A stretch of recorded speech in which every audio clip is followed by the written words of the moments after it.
So the Google Labs we're going to talk about today is YouTube, which they just turned on this spring, Google Docs, Google Calendar, Google Sites, and Blogger. Blogspot is not on for the students, but you can request as a school to turn it on for your school from teachers, and we're going to talk about how you can use it. So we're going to look again through the eyes of three different individuals in your building: the students, the teachers, and your administration. How many of you are administrators, principals? How many of you are teachers? Okay, and then other digital learning coordinators. No one knows what we do, right? Okay. So we're going to start with students. YouTube with students sounds really scary, but who's heard of flipped classroom? Khan Academy? So the idea that your students can learn from a video. Now, flipped classroom is most used at home. So your students go home, they watch a video, you come back, you do hands-on things. If you're like my school, where we're 99% free and reduced lunch, 75% of our students do not have internet access or digital learning devices in their homes. So if I were to assign them a video to watch at home, they wouldn't be able to do it unless they came to school to use our labs or went to a Chicago Public Library. Very few of their buildings have computer labs. So what I do is I do it in class. Even if you have one computer in your classroom, now you have two teachers. I could be doing a small group, and I could be showing a video that I screencasted of the lesson, like a movie. So you guys watch this video of me teaching you on the screen, and let me pull 10 kids off to the side to do a literature circle or a small group math group. So now you're doubling the number of teachers in your classroom. What I would do is think about how you can create differentiated mini lessons. In this video, I have one-to-one iPads in my classroom. Not all people do. But a lot of the teachers in our building have at least 2 or 3, even if they're like age-old dinosaur desktops that take 14 minutes to boot up. They boot them up in the morning, they log them into YouTube using their teacher YouTube account, and then kids can watch these differentiated videos. It's really important when you make the video, though, that you use good teaching pedagogy. Bad teaching in real life is the same thing as bad teaching when you put it on a video. There is no magic. Now it's on a video, so all of a sudden that bad teaching is amazing.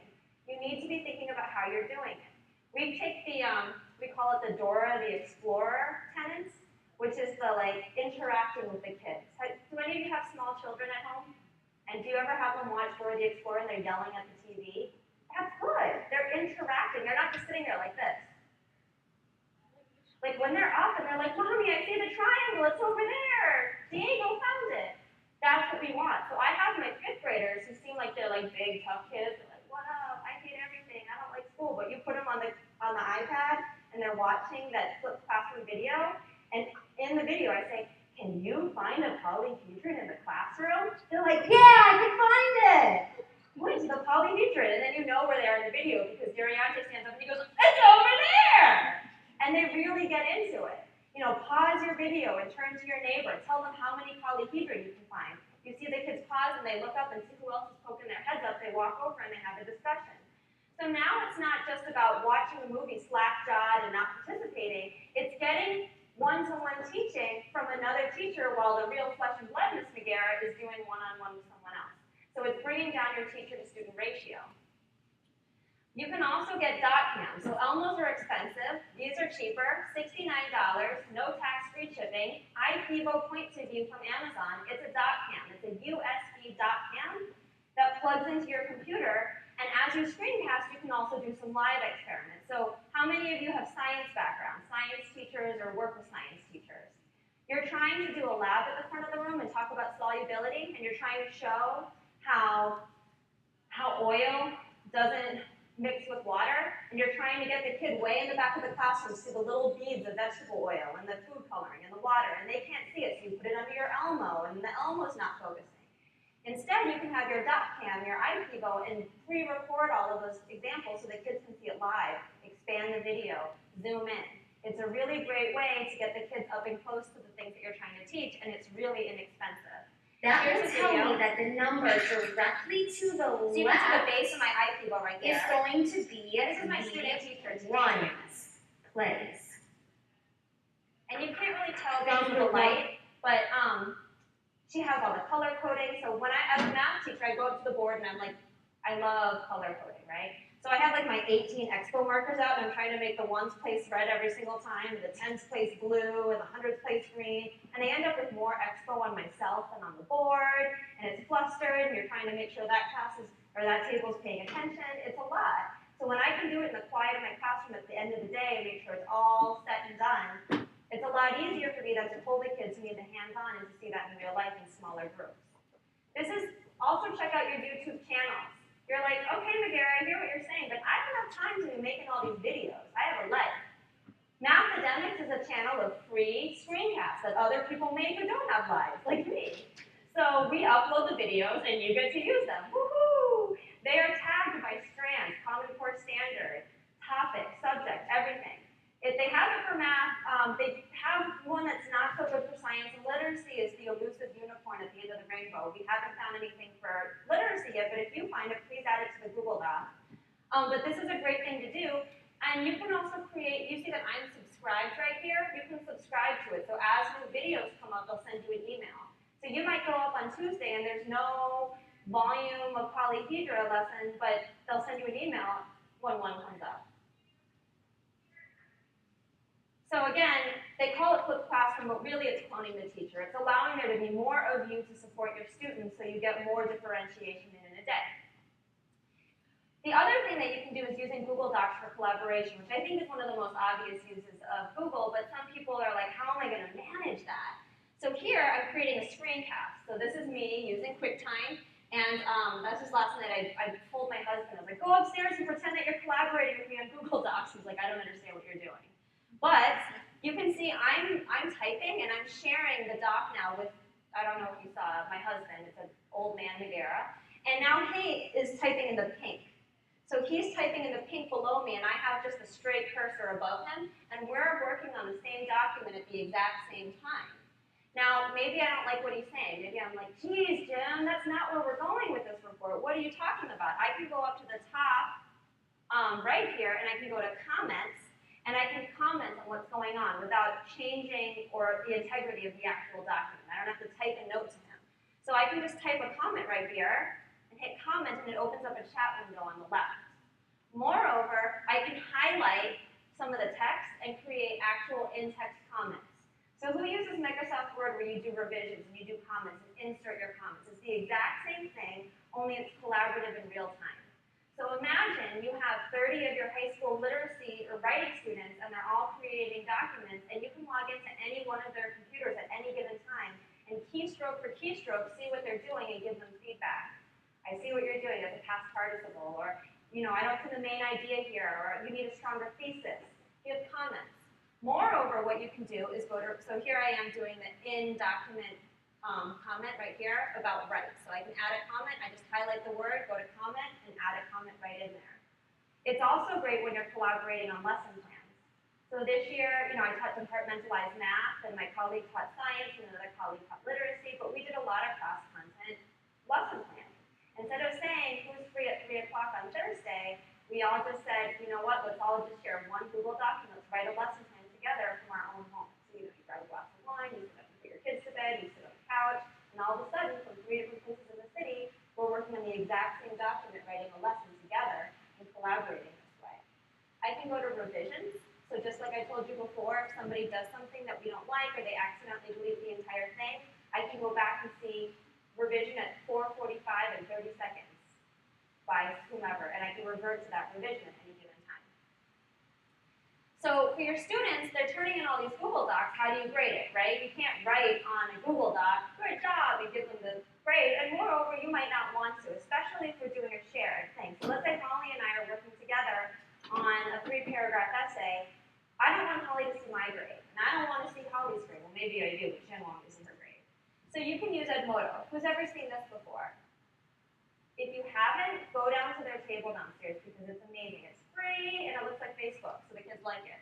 But what's nice is it now has Google Docs integration. You can log into your Google Doc account through Edmodo, and you can create assignments, and they can turn in their Google Doc through Edmodo, and then you can grade it, and it comes in a grade spreadsheet just like this that you can export as a CSV, a comma-separated values, which is an Excel spreadsheet. So what it does is when you're going into impact at the end of the day to put in their grades, look, here's all their grades right here, just poof, go straight down. They're working on integrating it with things like impact, so eventually you're just going to be able to hit a button and export it straight into impact, but that's, down the road. So go introduce yourself to, her name is Grace. She looks like me, only she's a different Asian. And say to her that the other Asian said that you guys are going to make it work with impact. And just tell her I said that they were going to. I think if we all do it, maybe they'll do it.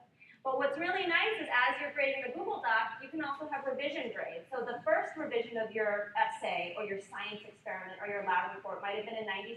But you say, go back and get those 3 extra points. You can override it or give extra credit. It works just like gradebook, only better.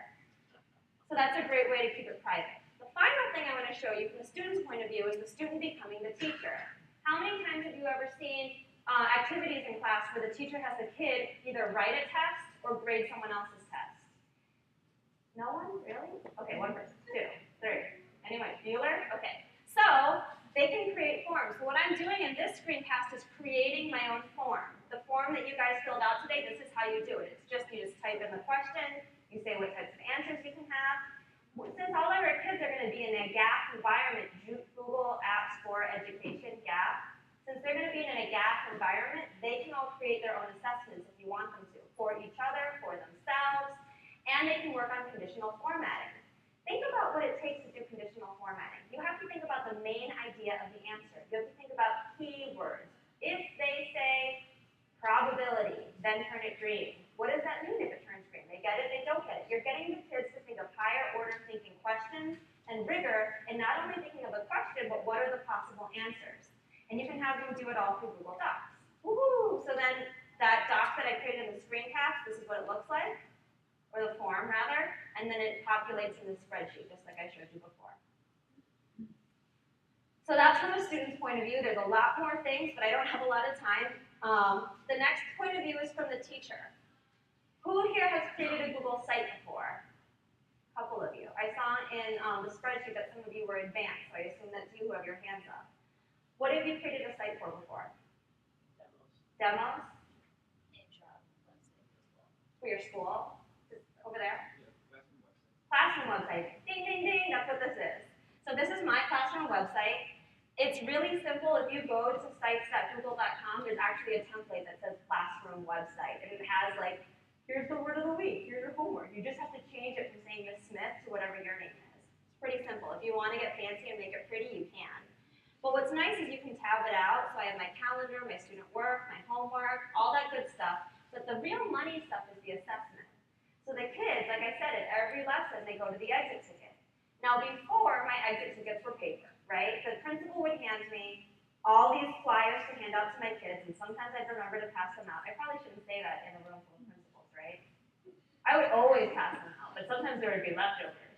And then you would cut them in half, and then that would be your exit ticket paper. And then on the L on the way home, you're like trying to save the seat next to you, like grading exit tickets on the L and not spilling them all onto the floor. That was my life. If I had a really, really good day, I would grade them all that night, and the next day I could differentiate. Most of the time, I'd grade them, and then the next week, they would get differentiation. Now, they go in, and you saw, you guys hit submit. I had your answers right away, didn't I? You hit submit, it's there immediately. So in my 60-minute math block, the first 30 minutes they teach my lesson, they do an exit ticket, they hit submit, and immediately, I don't even have to read it. I can just see the red ones are wrong, the blue ones are right. I call out their names, I put them in groups. They get same-day differentiation. How many of your teachers can say that they have a same-day assessment differentiation cycle? That they know exactly what their kids know before they walk out of their classroom, and wait, there's more. They also differentiated for them before they walked out of your classroom. So every day I can say with pretty confident feeling that every one of my kids not only got the lesson, but got one cycle of differentiation as well.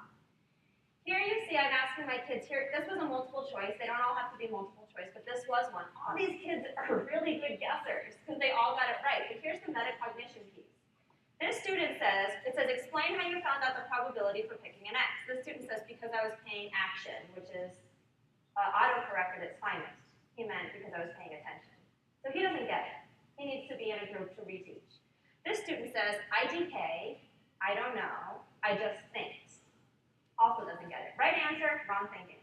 This student had some good thinking because there were 3 X's and 12 letters. So at least they were thinking about math, but still it wasn't the right path.